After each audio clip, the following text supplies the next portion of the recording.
Apresentei os vossos corpos em sacrifício vivo, santo e agradável a Deus, que é o vosso culto racional. Graça e paz, aqui é o Bruno Fiel, seja bem-vindo ao devocional de número 5. Espero que tenha sido bênção para você. Se você ainda não assistiu os demais, volta lá, tem até coisa boa, tenho certeza que Deus vai abençoar a tua vida. E hoje, compartilhando o texto de Romanos, capítulo 12, versículo 1. Rogo-vos, pois, pela misericórdia de Deus, pela compaixão de Deus, que apresentei os vossos corpos em sacrifício vivo, santo e agradável a Deus, que é o vosso culto racional. Uau, que tremenda palavra, que palavra poderosa o apóstolo Paulo traz nessa carta aos Romanos. Primeiro ele começa dizendo: rogo-vos, pois, pela misericórdia, pela compaixão de Deus. E quando a gente começa a ler esse capítulo, parece que não faz muito sentido, né? Porque ele começa esse texto falando da misericórdia, de ele estar rogando pela misericórdia, pela compaixão de Deus. Mas se a gente voltar um pouquinho no capítulo 11, a gente vai ver que Paulo fala sobre o zambujeiro e a oliveira, que nós somos ramos do jambujeiro, que fomos enxertados na videira.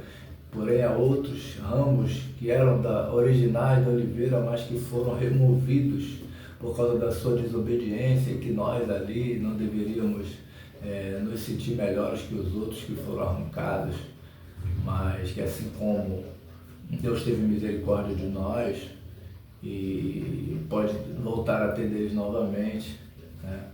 E aí ele vai falando sobre isso, sobre a soberba. A gente fez um vídeo sobre isso também, você pode voltar lá.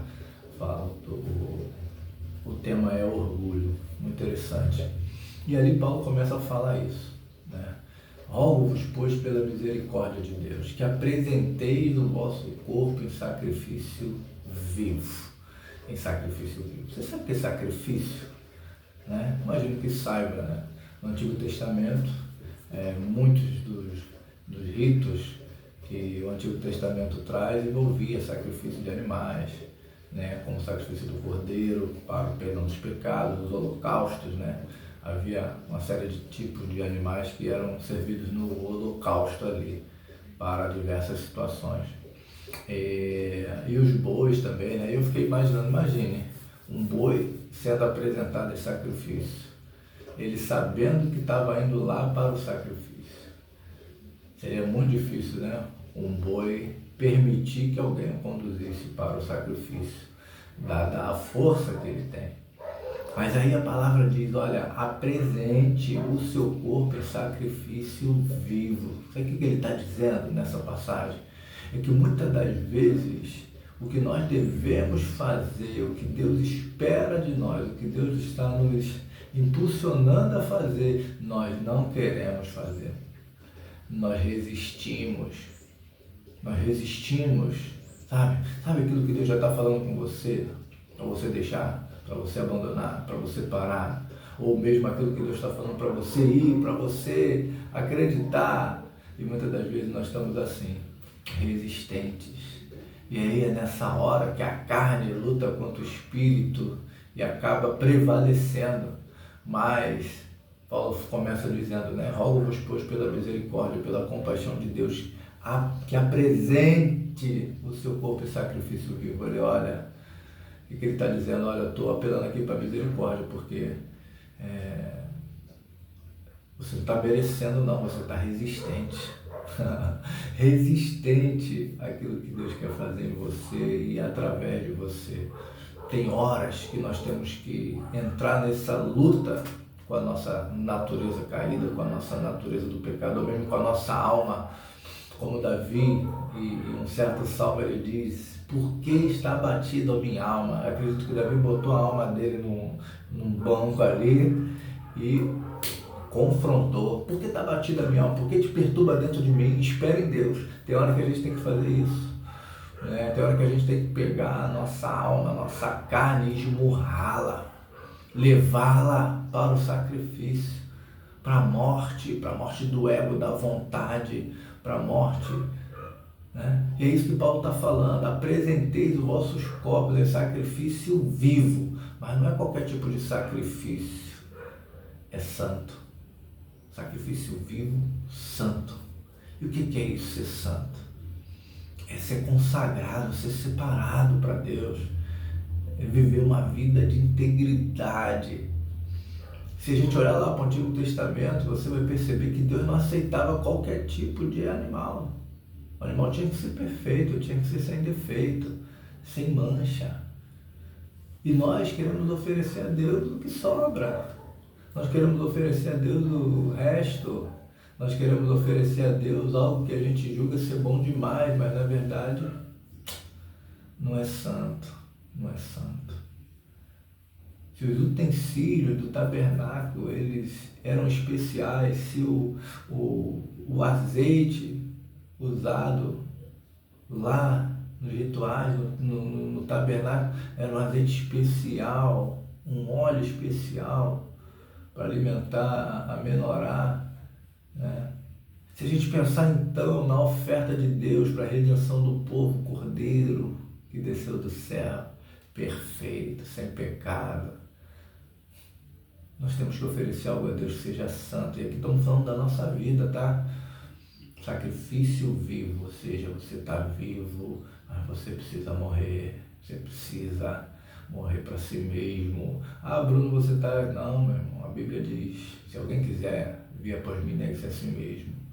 Tome a sua cruz e me siga.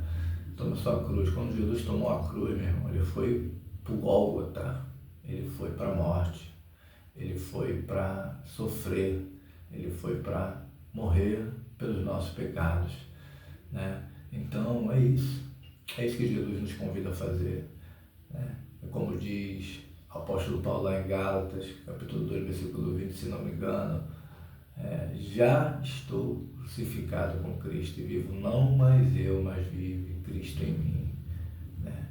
É isso que ele está falando. Então, apresentei vossos corpos em sacrifício vivo, santo e agradável. Mas agradável a quem? A Deus. Agradável a Deus. Porque nós estamos fazendo sacrifícios agradáveis a nós. Sacrifícios que não nos custam, que são fáceis de entregar. Lembra quando Deus ele pede a Abraão, seu filho?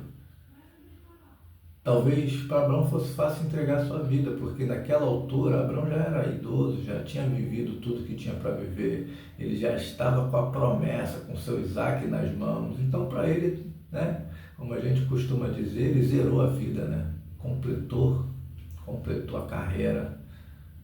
E aí Deus fala para ele, então eu vou pedir para você algo que realmente tem valor, seu filho. Porque naquela altura o filho dele era mais importante que a vida dele.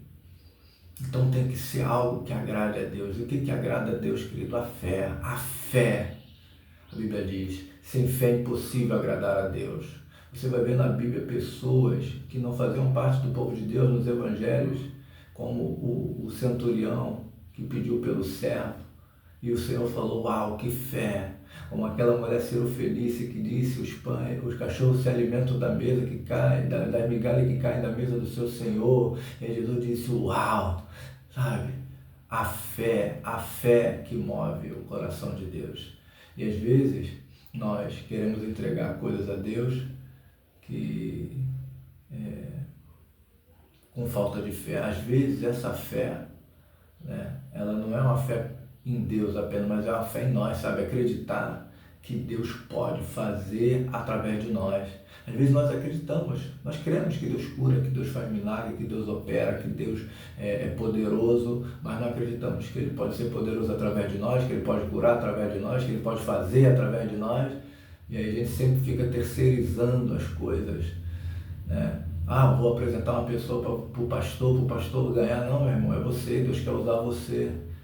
Você não precisa de uma função, de um cargo, de uma unção para ser usado. É lógico que, né, a unção ela vem reconhecer aquilo que você já é. Lembra de Davi, o pastorzinho de ovelha lá no cantinho, atrás das malhadas?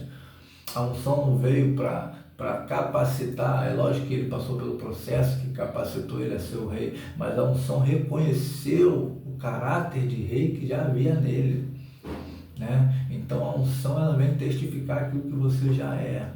ela vem ampliar aquilo que você já é. Não é isso? Então nós não precisamos, não dependemos de fatores externos ou outras coisas para poder servir a Deus. Nós podemos servir Deus agora. Você pode servir Deus agora. Você pode servir Deus agora. Apresentei os vossos corpos em sacrifício vivo, santo e agradável a Deus, que é o vosso culto racional. O que ele está dizendo, querido? Está na hora da gente parar de viver uma vida com Deus emocional, uma vida com Deus circunstancial, movido pelas coisas, movido pelas circunstâncias, movido pelo que a gente tem, o que a gente está recebendo, né? Viver uma vida assim, de oscilações, de altos e baixos. Nós precisamos entender o que nós estamos fazendo. A nossa busca a Deus deve ser intencional, não pode ser algo aleatório. A gente não pode ir para um culto simplesmente porque é dia de culto, porque é o costume. A nossa vida com Deus não pode entrar nesse lugar de obviedade, de rotina, mas nós precisamos ingressar no santo lugar com uma intenção, com um desejo no coração, como Esther jejuou 3 dias e disse: olha, eu vou seguir o conselho de Mardoqueu, vou me apresentar diante do rei, mas vamos entrar todos em jejum e tudo mais, para que a gente possa tentar transformar a situação que está prestes a acontecer com o povo de Deus. E aí ela faz aquele processo todo e se arruma, fica, né, linda como era, e se apresenta ao rei. E aí o rei estende o cetro de justiça, ou melhor, o cetro do rei é estendido sobre ela, e ela é permitida ingressar na presença dele, ainda que já estivesse muito tempo sem estar diante dele. Mas quando ela chega diante dele, ela tinha uma intenção, ela tinha um desejo, ela queria algo, e o rei falou: você está linda, Esther, pede aí o que você quiser, até metade do reino eu te darei. Mas ela queria que algo mudasse com relação ao povo que estava com um juramento de morte, com a data marcada e registrada e assinada pelo próprio rei. Mas naquele dia o rei também colocou outro edito, e o povo de Deus pôde se defender, e Deus operou um grande livramento. Mas isso só aconteceu porque ela foi à presença do rei com uma intenção racional, sabe?